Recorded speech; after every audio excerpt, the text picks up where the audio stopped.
Pozdravljena, Barbara. Dobar dan. Nemčija je danes slabe 3 mesece po volitvah vendarle dobila novo vlado, ki jo sestavlja velika koalicija konzervativcev in socialdemokratov pod taktirko kanclerke Angele Merkel. Ima tovrstna koalicija tudi podporo večine Nemcev? Večina raziskav javnega mnenja je doslej kazala, da si Nemci želijo natančno to, kar so zdaj z veliko koalicijo med Unijo, CDU, CSU in SPD tudi dobili. Bolj levo-sredinsko socialno in drugo politiko, ki pa naj jo vodi konzervativna kanclerka Angela Merkel.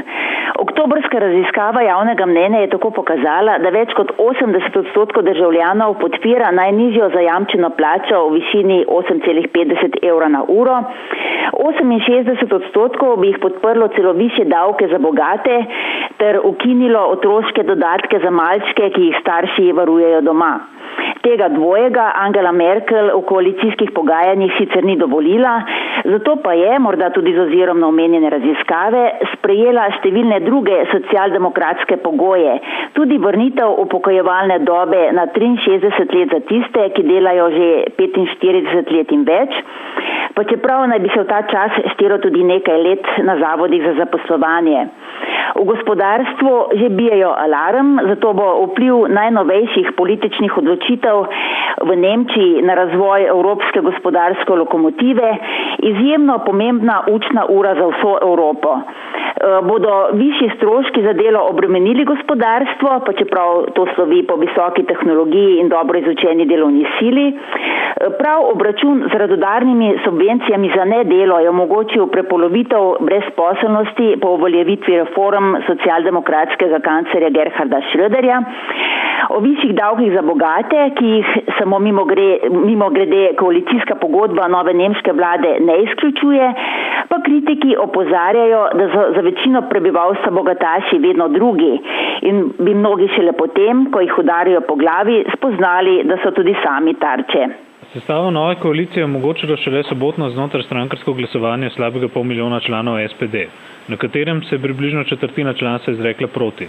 Kako enotne so po glasovanju vrste socialdemokratov? Predsednik socialdemokratov Sigmar Gabriel se je zdaj pokazal kot dejanski zmagovalec septembrskih volitev, pa čeprav je njegova stranka tedaj zabeležila svoj drugi najslabši rezultat v povojni zgodovini. Toda kanclerka Merklova po izpadu liberalcev iz Bundestaga in košarici zelenih ni imela na voljo več nobenega drugega koalicijskega partnerja. Stranke Levica, konzervativna Nemčija namreč še ne šteje za verodostojno partnerico. V takšnem položaju je Gabriel v koalicijskih pogajanjih dosegel res veliko in nobenega razloga ni, da ne bi bili s tem zadovoljni tudi člani SPD. To so tudi pokazali z več kot 70% udeležbo na glasovanju in kot je znano, se je skoraj 76% udeležencev odločilo za veliko koalicijo. Nekateri to vrstno znotrajstrankarsko odločanje označujejo za precedenčni izkaz neposredne demokracije, spet drugi za potezo na meji ustavnosti. Katera interpretacija prevladuje v nemški javnosti? Odmeven spor v tem vprašanju smo lahko opazovali pred televizijskimi kamerami televizijske družbe CDF in res so tudi nekateri strokovnjaki opozarjali, da manj kot pol milijona socialdemokratov odloča o politični usodi skoraj 82 milijonov Nemcev.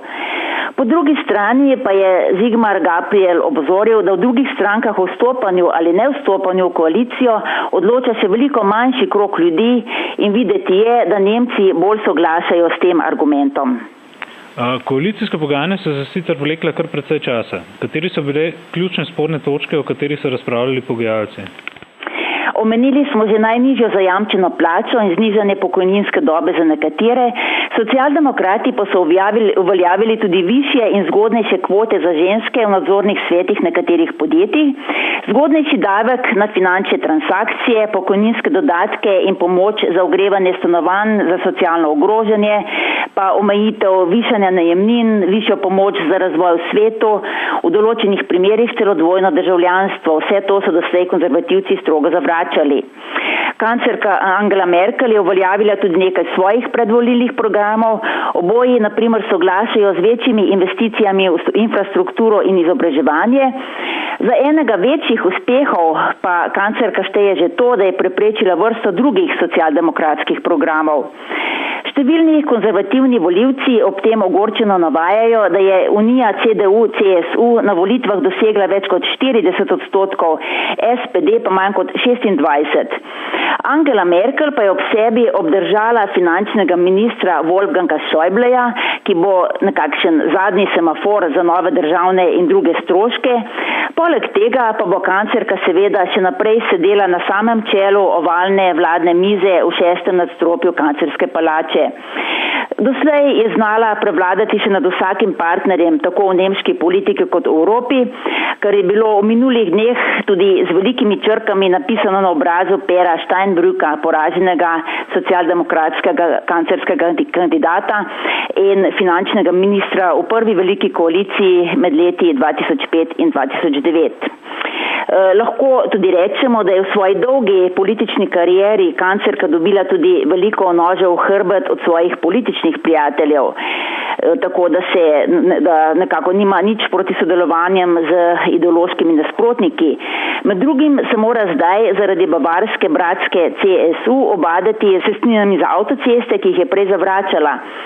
Za zdaj je žoga v bavarskem dvorišču, novi minister za promet Aleksander Dobrindt bo moral dokazati, da lahko članica EU cestnine uvede le za tuje državljane, kar verjetno ne bo lahko.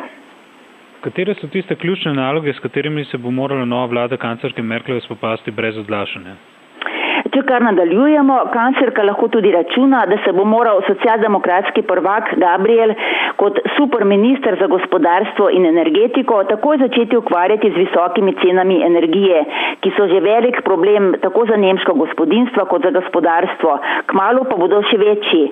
V Nemčiji prav zdaj pričakujejo odločitev iz Bruslja o tem, ali so nižje cene za energetsko intenzivne industrije v skladu z načeli konkurenčnosti za vse, in bati se je, da bo odgovor negativen. Nemčija ima zdaj drugo ali tretjo najvišjo ceno energije v Evropi in to predvsem zato, ker je na tem področju reformna rdeče-zelena koalicija kanclerja Schröderja precej nereformno ignorirala tržna pravila ter je proizvodnjo obnovljivih virov energije obdarila subvencijami. Te zdaj drago plačujejo prebivalstvo in gospodarstvo. Nemčijo pa močno prizadeva tudi nizka rodnost in država bo potrebovala celo vrsto pragmatičnih ukrepov, še posebej pri združevanju službenih zahtev in družinskega življenja. Pri tem je zanimivo, da je kar nekaj vrhunskih politikov te dni dalo prednost družini pred kariero ali vsaj pred takšno kariero, kakršno so vodili doslej. Kanclerkin minister za posebne namene Pofalla odhaja iz kabineta zato, da si bo ustvaril družino, in ker je družinsko življenje težko združljivo z nenehnimi potovanji med Frankfurtom in Berlinom, za državnega sekretarja v Ministrstvo za delo in socialo prihaja dosedanji nemški član izvršnega sveta Evropske centralne banke Jörg Asmussen. Morda bi se vsi ti lahko zgledovali po novi obrambni ministrici države Ursuli von der Leyen, ki je 7-kratna mati, vse pogosteje pa jo omenjajo tudi kot verjetno naslednico Angele Merkel na čelu CDU, če se bo kanclerka seveda odločila za odhod po 3. mandatu.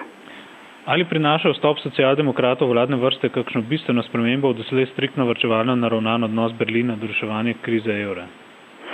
Socialdemokrati so med evrsko krizo, tako kot številni drugi evropski sredinski levičari, poudarili, da strogo varčevanje ni najboljši način za spopad s krizo in bi se morda celo res želeli drugačnega pristopa, a so doslej v Bundestagu soglašali še z vsemi predlogi konzervativno-liberalne vlade. In tudi sicer ni verjeti, da bo Nemčija v prihodnjih letih predlagala karkoli drugega od tistega, v kar verjameta Angela Merkel in Wolfgang Schäuble. Za zdaj ima pritrjujejo tudi dogajanje na evrskem območju. Irska se pravkar vrača na mednarodne finančne trge in celo Grčija naj bi kmalu, če odštejemo plačevanje starih dolgov, beležila rdeče proračunske številke in tako naprej. Ekonomisti se seveda še naprej prepirajo, ali je k temu pomagalo varčevanje ali pa velikodušna denarna politika Evropske centralne banke, ter se bodo zagotovo prepirali še naprej.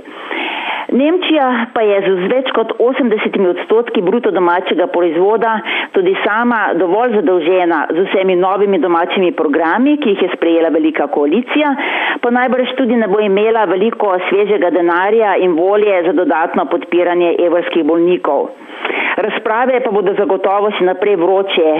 Nemška najpomembnejša trgovinska partnerica Francija se pravkar spet pomika v recesijo.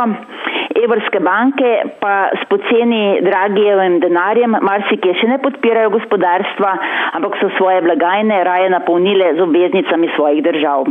Za konec, lahko SPD preživi še en ples črno vdovo, kakor nekateri pravijo kanclerki zaradi volilnih porazov njenih koalicijskih partnerjev. Prejšnja velika koalicija se je zanje končala z rekordno nizkim izplenom na voliščih. Angela Merkel res velja za nekakšno črno vdovo, ki požre še vsakega, ki se ji preveč približa. Verjetno pa bo vse odvisno od tega, kdo bo v novi nemški veliki koaliciji, kdo se bo lahko okitil z uspehi in komu bodo pripisali poraze. Socialdemokrati niso nikoli prav sprejeli reform, ki jih je izvedel njihov kancler Gerhard Schröder, zato pa se je z znižanjem brezposelnosti in gospodarskim razcvetom z veseljem poistovetila Merklova. Če bo sedanje dodatno državno zapravljanje prineslo družbene rezultate, ne da bi hkrati prizadelo gospodarstvo, bodo morda dodatne točke pridobili prav na levi sredini. Če ne, bo za SPD težko. Dežela Hessen že pripravlja teren za krščansko-demokratsko koalicijo z zelenimi, kar bi lahko bila tudi ena od prihodnjih možnosti na nemški zvezni ravni. Veliko pa bo seveda odvisno od tega, kaj bo o svoji politični prihodnosti odločila sama kanclerka. Bavarski premijer Horst Seehofer si sicer želi, da bi vladala vsaj do leta 2021, res pa je sama obračunala s svojim predhodnikom Helmutom Kohlom prav z argumentom, da se je sredi gospodarskega zastoja predolgo držal na oblasti. Vsekakor pa so v vseh nemških velikih koalicijah po drugi svetovni vojni že od vsakega začetka pogledovali proti naslednjim volitvam in tudi tokrat verjetno ne bo prav nič drugače. Barbara, hvala za pojasnila. Nasvidenje.